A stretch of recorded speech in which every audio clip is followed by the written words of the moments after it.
I'm very excited to have Pam Altendorf with me again today. Thanks for coming along and having another conversation. Congratulations on your victory in this election season. Well, thank you, Wes. Yeah, congratulations on being in a tight house, I guess, right now. Right. It's tied, isn't it? And things are looking exciting. I hope we get into some of that and more. What helped you get elected this time around? Like, what were the winning issues, do you think, in your district, and maybe looking around at some of the other races now you've had a chance over the last couple of weeks since your victory to talk to other winning people, or maybe get some feedback. What were the winning issues in this election this time around? I really just saw education was really, it came out on top. People are really seeing some of the legislation that passed that it's now affecting the schools, and people are very confused about that. They thought the schools got this record amount of funding, and they're wondering, why is their school talking about cuts? Why are we struggling? Why are we talking about doing a new tax levy? So I think what happened in the last 2 years is starting to actually affect people now. They're seeing it, they're feeling it, and they're asking a lot more questions. So in my district, education was a big thing. Also, just the economy. People feel it at the gas tank and when they're grocery shopping. And, people just have a breaking point, I would say. You can't always look at more and more taxes. It's just people have a breaking point, and I think a lot of people are at that breaking point. As you pointed out, I remember hearing the Democrats celebrating that they had won like record-setting funding, a historic budget. They're going to fully fund education. And they were so proud of themselves, and they fixed it all, and everything's going to be great. And then, boom, all of a sudden, oh, there's more tax referendums. We had two tax referendums and then a new amount of a new referendum being passed. And you're seeing that everywhere, right? In your area as well, right? Yeah, well, the Minnesota media does very injustice to the state of Minnesota, to the public. They're seeing headlines and it's saying record funding for Minnesota public schools, and falsely believing, wow, we finally fixed the education problem. And that is where we need to have some honest conversations about our media. I believe so much of the problems happening is just the public is not really aware. We can't completely demonize one political party and not share their side of it. And then, we bolster up the Democrats time and time again and make it seem like they're the saviors. And I think people are seeing that what they saw in the headlines in the last 2 years when we had a complete Democrat control, and then what's happening now, it's not matching. And it really is I would put a lot of blame on the Minnesota media. And that's actually why, Wes, I'm glad you're doing this. And this is just one avenue for people to get the news. And this is what people need to do, is they need to, it might take a little bit of time, but I encourage people to seek out the truth and find the real news. No, absolutely. You read the headlines and you're thinking, what is this? We've lost track of the percentages because our property taxes have gone up at every level of government here locally, and then the additional school board referendums getting passed and extended. And then sales tax, there's a special sales tax in Rochester that went up and it was extended for 24 years. And on top of that, the inflation. So people are really losing ground. And we know that our property tax assessments that were sent out, the fine print at the bottom of that property tax assessment says that, oh, your district is scheduled to have a referendum in November. And if that referendum passes, then the numbers on this are inaccurate because it doesn't include the percentage by which it's going to go up. So I didn't realize that when we went to county commissioners meetings and we went to the city council meeting last week, that number on there wasn't even correct. So we're going to have more bad news in addition to the property tax estimates. So yeah, so you're seeing. We just have to have honest conversations. Everybody wants to educate our kids, and but we have to stop this waste, fraud, and abuse that's happening literally now in every department across Minnesota. I tweeted today and I said, the Minnesota Mafia, and then I said, AKA, also known as the Governor Walz administration. And I think we should all be calling the Minnesota state government right now the Minnesota Mafia. I mean, that was the first time I've tweeted that. But that is the point where we are seeing so much fraud in so many different areas of Minnesota. This is not a mistake anymore. We have to understand this is like an organized crime that's happening across our state, and they are money funneling, embezzling money from all these different departments. And unfortunately, it's people like our kids that are suffering in education because the dollars go to MDE, they go to building more bureaucracy, and it's not going down to the classrooms where the kids need it.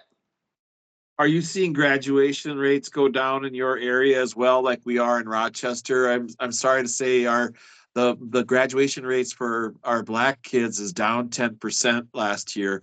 And then on top of that, we're still enrollment rates are going down because there's more recidivism, and there's also our truancy rates are up. So kids obviously aren't feeling like interested in whatever's going on in school, so they're hitting the doors and leaving the campuses. So that's too bad. I mean, I'm not thinking of that as like some reason to get them in trouble, but if there's nothing engaging going on in the classroom, or there's no teachers that they really like, they're going to hit the doors and leave for the day and cut classes. We're seeing that a lot in Rochester. Yeah, I think we're seeing that across the state. There's headlines like Minneapolis schools were down like 50 million. I think Red Wing was looking at a $2 million deficit, and the enrollment is going down, and the kids are suffering.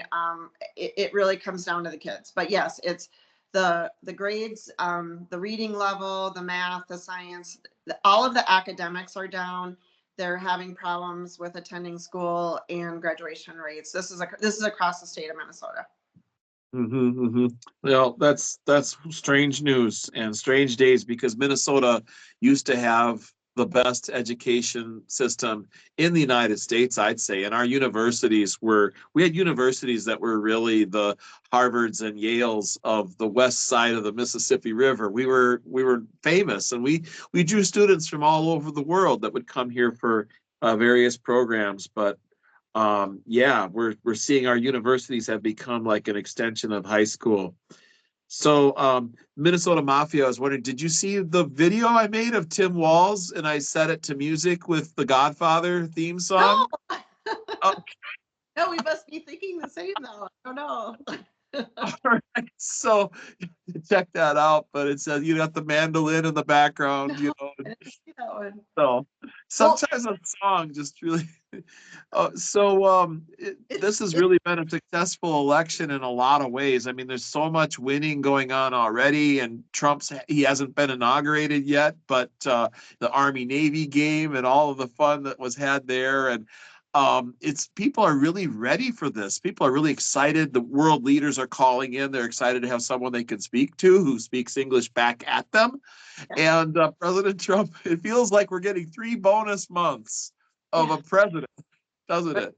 definitely out there leading, and it's no doubt who's leading our country, and everybody's looking forward to him. Like you said, the leaders are across the world. So are there any insights you have on other aspects of our election in Minnesota, like related to some of these contested elections? I know we were talking about that a little bit off camera before we started, how there's a tie in the House. Is there something you can shed some light on with some of that, the Yeah. shenanigans going on? Well, Shenanigans. we've stopped the trifecta, so that's the good news.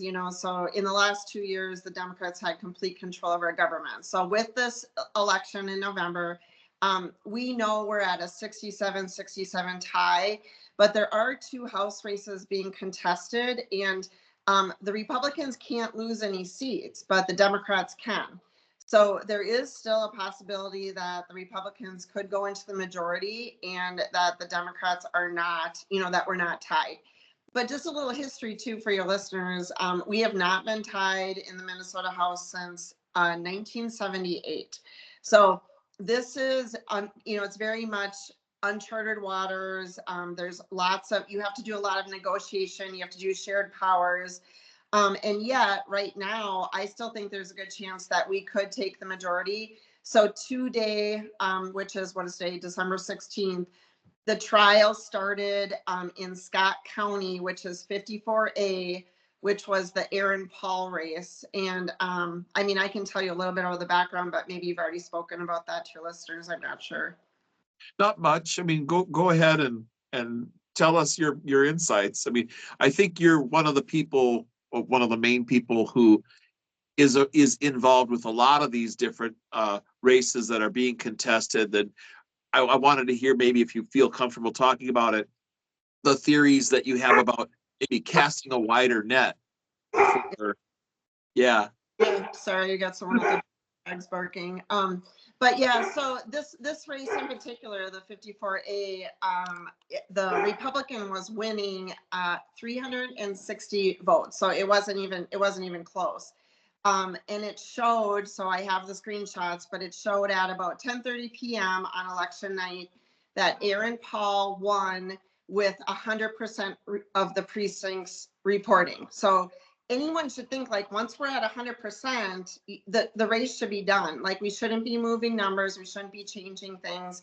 And then at some point, so it showed it 100% reported, and then the whole race got zeroed out. So we went from 100% reporting to nothing showing. And if you went to the Secretary of State website and looked precinct by precinct, it was 0, 0, 0. Now, Scott County said that they had not put in the absentee ballots. But I would say one thing that's really, and I've never gotten an answer for this, but also Ben Bakeberg is in Scott County, and his race was never zeroed out, which again, I have screenshots of all of this. So why was someone like Ben Bakeberg, why was his, if the absentee ballots were not included, why did Ben Bakeberg's whole race stay exactly the same, but then Aaron Paul, he got zeroed out?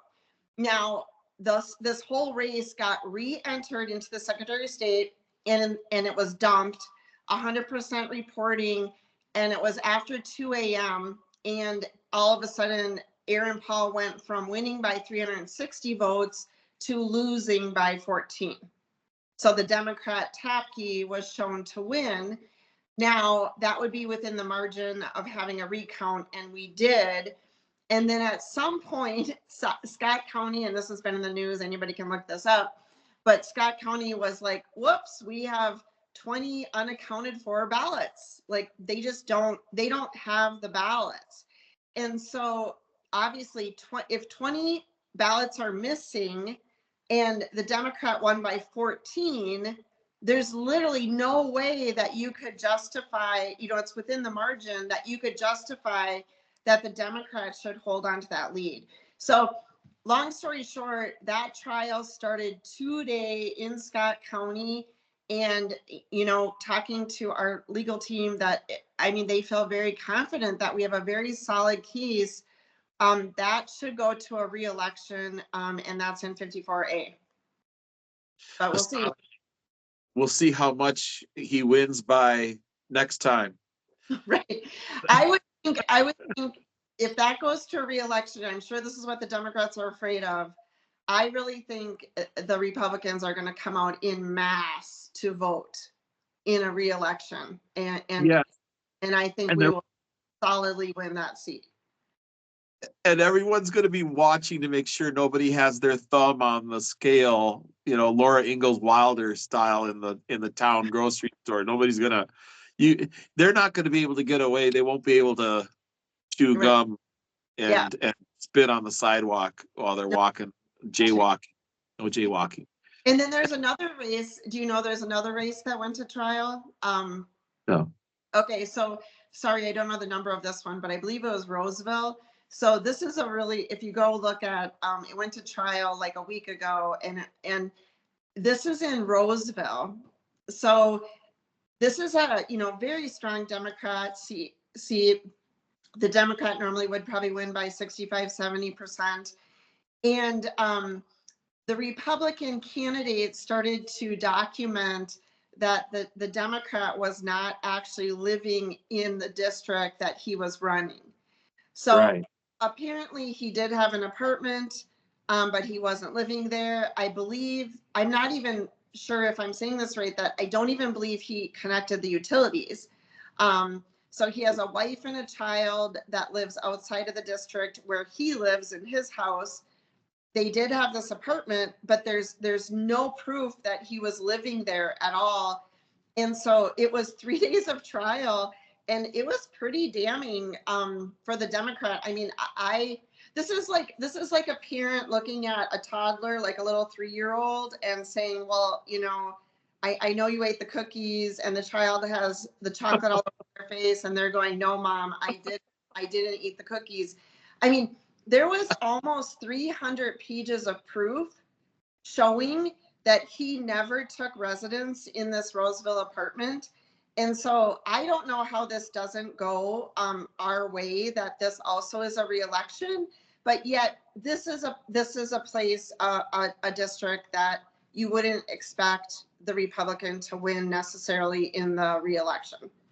So I'm not saying that would go to the Republicans, even though we could. I mean, we could push out the vote, but just going to a reelection would cause, instead of the House being at a 67-67 tie, it would take maybe 8 weeks to do a reelection where there would be no one seated in that House district seat. So there's quite a bit of variables going on right now. So exciting. I mean, I liked these other ideas that were floated of looking at races where even the Republicans won by wider margins, because you might catch some shenanigans where at least somebody tried to do something in a, like, I think Walter Hudson's race, right? Where it was more, he was a clear victory. Or yeah, let's look at some other races around the state, or let's make more of a habit of just choosing random districts where we're just going to pull the numbers in different areas and ask for the different precincts to be recounted, just to keep them on edge. Well, I am on the elections committee again this next session. I've been appointed to be on that, and what I would like to pursue is the election process, because whether you're a Democrat or Republican, we should all agree that we need to have a fair and transparent election process. So, for example, in Hennepin County, do you remember there was a lawsuit because they were not allowing, during the absentee ballot board, they were not allowing the Republican judges to be seated. So there was, not a Republican election judge present during the absentee ballot board counting. And I mean, right? I mean, we should all agree this is not acceptable. If you were a Democrat, you wouldn't think only Republicans could be in the room, and the Democrats are not present when you're counting. So this is the kind of thing that I believe I would like to bring forward this session, that it should not be debatable, but we have to tighten down the election process, eliminating any of these gray areas that's just causing, you know, it's causing people to question our elections. And that's what we should all want, is fair elections, transparent, and get to the point where we're not questioning them anymore. That's right. I remember I was in some meetings just after the election, the week after election day on Tuesday, and people described that they were election judges, and then they didn't stay until the results were tabulated or uploaded from the thumb drive to the Secretary of State's office. I said, you didn't wait for that part? You didn't want to see that happen? Oh no, we were done. We put in all the ballots. It was done. It was over. I was like, no. If you didn't see the thumb drive put into the computer so the results were reported, you weren't there for the whole election. You weren't there. You know, so we should be involved at every level. How do we, it actually goes into my next question, how do we get people more involved with the local party units? If they're going to be Republican, how do we get them involved sooner so that we keep that energy and activism? The Democrats never stop, right? I know that from personal experience. Democrats never stop. They know that it's not elections that matter, but it's what you do between elections that matter. So how do we get people to, I mean, for instance, conversations like this one, I think bypassing legacy media and having an interview like this with our legislators helps keep the energy going between elections. So this is way more interesting than anything on CNN, really. Probably get more viewers too. Well, and I do know there's definitely a shift. More and more people are, listening to podcasts and they're just seeking out information. And it's like, it's nice because I think the big difference between 2024 election and the 2020 election was it felt like we had free communication again, where in 2020 people were having their Facebook accounts censored, Twitter was censoring, YouTube was taking down accounts. And I'm just a big advocate for free speech. I mean, if you don't like what I say, don't listen to me. And it's like, I mean, that's really as simple as it goes. But for, Yeah. like, if I write a column in my district newspaper, there's some liberals who complain about me writing, and I think they misunderstand the whole thing of free speech is like we have to allow everyone's voices at least to be heard. If you're not interested in what I'm saying, that's fine. No one's forcing you to read it. But we really get into a problem when we're trying to pick and choose who gets to speak and who doesn't get to speak, and that's a huge problem. A little interesting tidbit, the most common thing I hear walking in parades in my district when I'm shaking hands is people will say to me, and sometimes it's kind of quiet, but they say, "Thank you for writing in the newspaper and keep it up." And so they just want to know. I think people are so conditioned to they feel a way, or they have strong beliefs, but they haven't been hearing people be that voice for them. Yeah. And so I think they want to know that people are speaking the truth, and that someone is speaking for them, that we're not all just in this echo chamber. That's right, because otherwise everything they read in the media tells you that everything's hunky dory and everything's just fine. And in fact, there is no inflation. Oh, yeah, there is inflation. Oh, by the way, inflation's good for you. Or, they just gaslight us, just straight up give us false disinformation and along with the misinformation. And also, you're supposed to care a lot about drones over New Jersey. And then please watch the football game and drink some corn syrup, and everything's going to be fine. So, Yeah, I just thought even that corn syrup was in baby formula. I mean, so it's just like, the one thing that I really hope, I don't know, not everyone knows my background, but since 2008, I've just been really, my background in sales is about living healthier, not having chemicals in our house. And when I talk to people about this, I care about the environment. People start looking at me like I'm a Democrat. I'm like, yeah, shocker. Republicans, we don't want to, it's like this weird label. Like, for some reason, Democrats want clean air. And I'm like, have you ever seen a Republican that doesn't want, like, I want my, please give me the dirty air kind of energy. Please give me the dirty water, that I want my kids to drink. It doesn't make sense. But anyways, I'm just saying, for some reason, there's this labeling that Republicans don't care about the environment and the Democrats do. But sorry, I got off. But my background is it's good. creating healthier homes, not having toxic chemicals in our homes. And when Trump brought on, Bobby Kennedy to address our health and to really look into, and again, it's really just looking into, I want people to be aware. That is one of the things I am the most excited about with the Trump team coming in. And I literally feel like my two worlds are colliding, that my political life and then my desire for people to be healthier, it's all colliding coming up here in the new year. So hopefully it's as good as I'm hoping it is. It's astonishing that they could be so upset about a Kennedy frying a turkey in tallow on Thanksgiving Day and showing everybody how it's done. And there's nothing like it on earth, and it's healthy fat that you're frying it in. It's like, why can't we talk about that? But why would you be upset that you're going to have a guy in government who wants us to be healthier again? I mean, I need that advice. If he's going to be like sending literature out or asking us to sign up, hey, let me know where to sign up, because I could stand with losing 20 pounds. I really could.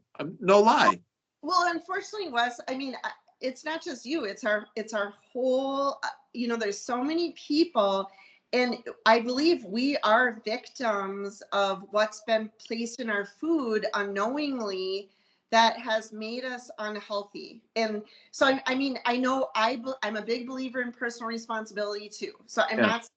I'm not saying there's nothing that we can't do, but if you just compare apples to apples and you take like Fruit Loops in America and Fruit Loops in Canada, there's different ingredients. And what are in those ingredients, and are they contributing factors to diabetes? Are they contributing factors to people gaining weight? So again, we can always make better choices, and education's great. I'm all for that. But I do think, unfortunately, many people in America, that we've been victims of the FDA not doing what we thought they were doing for us. Well, hospitals and big pharma will make more money if the population is not healthy. And I see it almost as a racial issue. There's an element to it of why wouldn't we want to look at how many fast food joints there are in a community or versus another community? Like if all you have is junk and the choices, I don't want to single out any, I don't want to get, in trouble singling out any particular business, but if those are the food options, and then you say to a community, we're the restaurant where all of your people hang out and go, then you're like, how many of that brand, how much of that branding do you need so all the heavy users are really in that neighborhood or something? Just maybe we, in an agricultural state, why can't we buy healthy food? I mean, we're in Minnesota, for crying out loud. We can grow stuff ourselves in our backyards, but why can't you go into a gas station? Well, you can now. You can get bananas and oranges and apples, and you can make healthy choices, but it's still too expensive. If you Yeah. ask me, an apple shouldn't be $1, or Well, something. I heard Bobby Kennedy said that he could fix a lot of the problems in our food, and he said within two years that we would start seeing significant difference. So again, I mean, I'm just taking him for his word, but this is one of the things I'm very excited about, because on a bigger level, if people are unhealthy, that's also straining our systems from our medical systems, our healthcare systems. It's putting a higher tax burden on us. People aren't happy, people are depressed. I mean, so like, to me, this is kind of the beginning, that if we can start helping people in their homes and being healthier, it's going to create healthier lifestyles for them. Sugar is a real problem there. Sugar is like death. It's awful. Do you have any like ideas about, because now we're getting into a gubernatorial cycle and we're going to be judging Walz, who's just been judged by the whole nation, along with his very popular counterpart.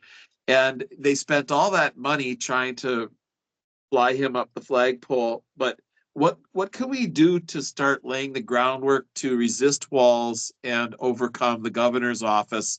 And how big a fight is that going to be on the Republican side to try to settle down on who's going to be our standard bearer as a party? But Yeah. but without individuals, without talking about individual candidates and so forth, um, what can we do to get ready to just embrace the victory that is coming our way? Well, well, Victory. I mean, Walz running for VP truly was a gift for Minnesota. It was one of the first times that, the national news was picking up on some of these stories that the Minnesota media did not report. And I was just loving every minute of it. And I would have people, message me or email me, and they would be like, this didn't happen, or literally like saying, this isn't a law, right? I'm like, oh, yes, it is. How did we not know? And I'm like, it's the Minnesota media. They didn't tell you. And Right. people were amazed at what they didn't know. And I always say this, and this is very true, but Minnesota nice is a real thing. And people in Minnesota, we want to be solidly purple. We want to be in the middle, and anything that's starting to picture us as being extreme left or extreme right makes the average Minnesotan very nervous. They just want to be, kind of left alone and be purple and in the middle. So when we're starting to be labeled most extreme in this area, most extreme in abortions, all these different areas, or that we're mini California, there are a lot of, I would say moderate Democrats and certainly independents that are not comfortable with these new labels that we are getting.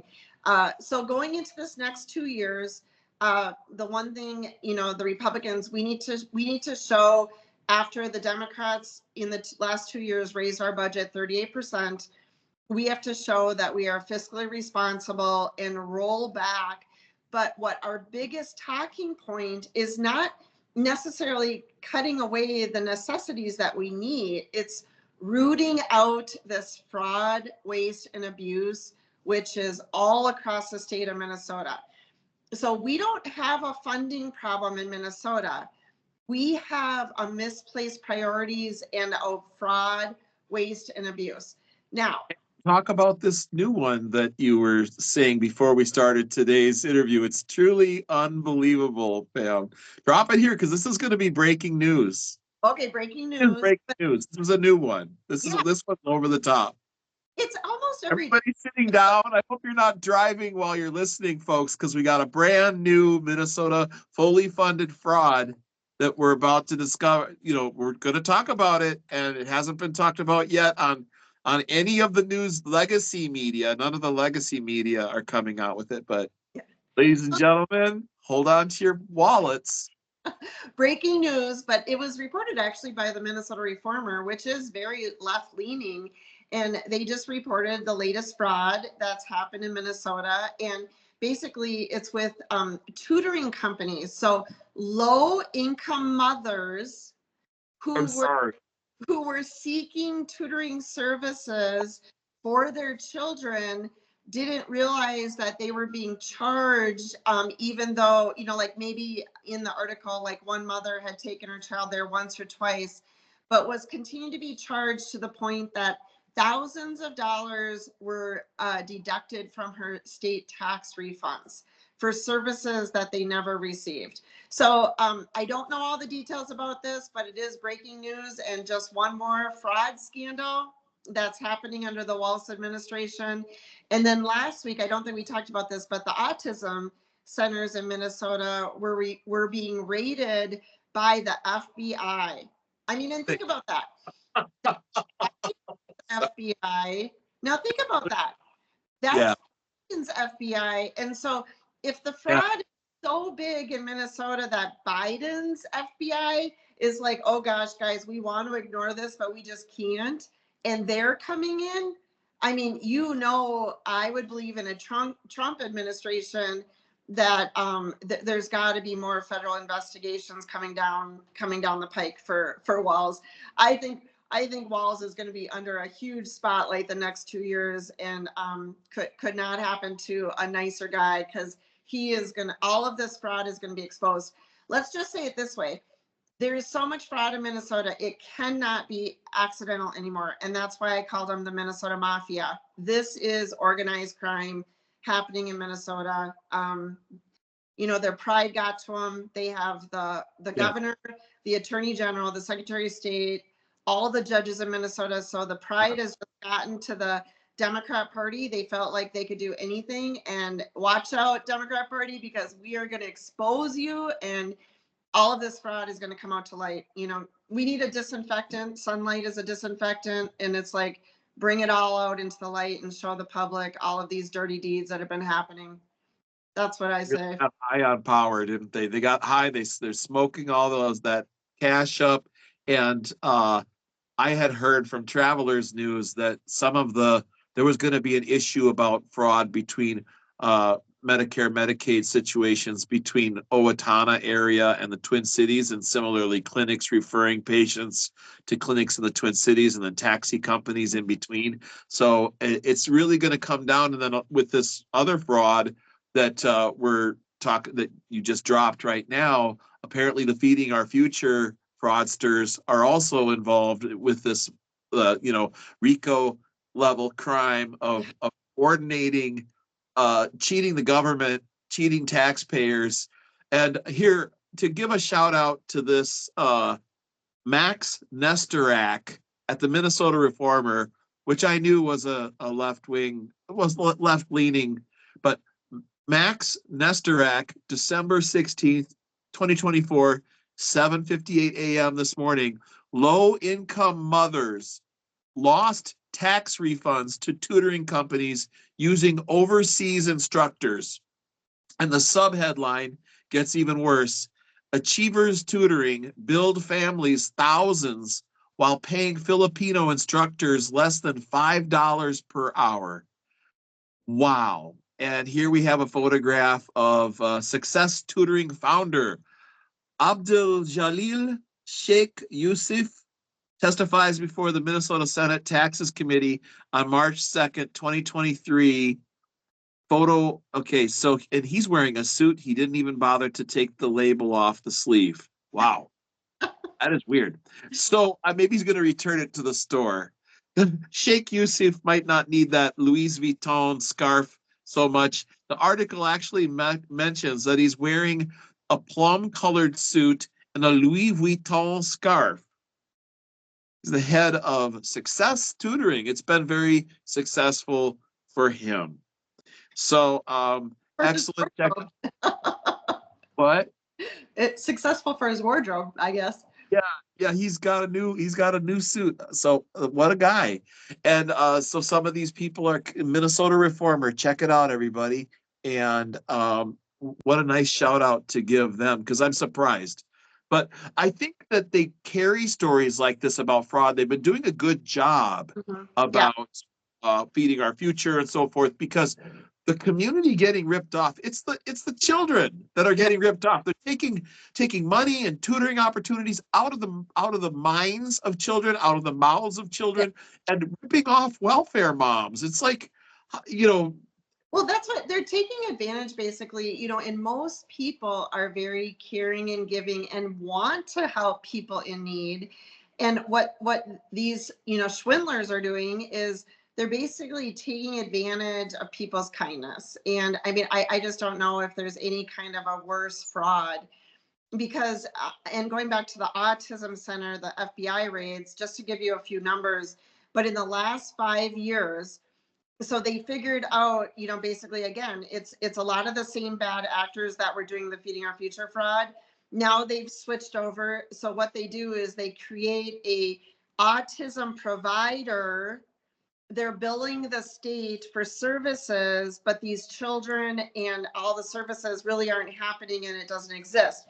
But to just give you numbers, in the last 5 years, the number of providers in the state of Minnesota has increased 700%. oh, And the funding has increased 3,000% in 5 years. So they see this opening of, well, we can, whatever they do, I mean, it's a complete bamboozling of the public, of, playing at our heartstrings, that don't you want to help autistic children? Well, of course we want to help autistic children. Then they set up the providers, they're billing the state, and the children do not exist. And there's just nothing worse that's happening right now in the state of Minnesota than these kind of frauds. Maybe the elder nutrition program should be mentioned too, because that's one that really gets me steamed. To think that we as a society created a program like a basket, so that if somebody's failing as a senior and their fixed income isn't seeing them through, we're not being cold-hearted by trying to destroy the program. These people get involved and they defraud the senior nutrition program, taking food out of the mouths of seniors. And that's at the opposite end of life's journey from the Feeding Our Future fraudsters, which were taking food out of the mouths of babes and children. If you were hungry, you were supposed to be able to call the school district or call a school or call the restaurant. They're going to bring you a free peanut butter and jelly sandwich. And none of it turned out that way. So we are fully funding fraud in Minnesota. So I guess that gives us a lot to be hopeful for in changing things moving forward. And yeah, Minnesota nice is a little bit Minnesota stupid these days.